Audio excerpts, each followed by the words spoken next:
কেউ দেখলে ধারণা করতে পারবে না যে এটা আসলে ক্যামেরা। এই শুধু প্রেস করে দেখেন কিবোর্ডের মাঝখানে ক্যামেরাটা দিয়ে। ল্যাপটপটা যত সুন্দর তত আবার প্যারাও আছে, যদি একবার কিবোর্ড নষ্ট হয়ে যায় তখন আসলে 12টা বেজে যাবে। তো এখানে এলো একটু প্যারা। আজকে হুয়াওয়ে একটা ল্যাপটপ আসলো আমাদের এখানে কম্পিউটার গ্যারেজে। তো ল্যাপটপটা দেখে আসলে একটু অবাক হলাম। তো কাজ করার সময় এই ল্যাপটপটা আমি একটু খেয়াল করলাম, ল্যাপটপটাতে কোনো ক্যামেরা নাই উপরে।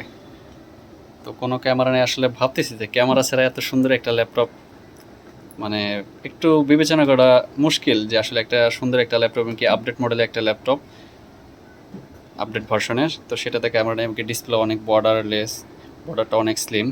তো এর মাঝখান থেকে যার ল্যাপটপটা সে আসে, তার কাছে জিজ্ঞাসা করিনি আসলে, কি সে দেখালো, টিপ দেওয়ার পর আসলে দেখলাম যে এটার ক্যামেরাটা কোথায়।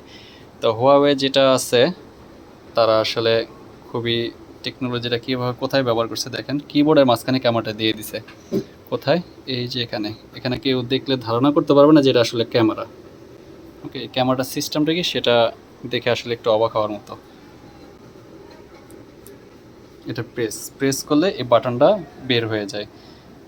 কি সিস্টেমটা ব্যবহার করছে আসলে খুবই ক্রিটিক্যাল একটা সিস্টেম টেকনোলজি। অন্যান্য সব বাটন জাস্ট পুশ করতে হয়, এগুলো সব বাটন।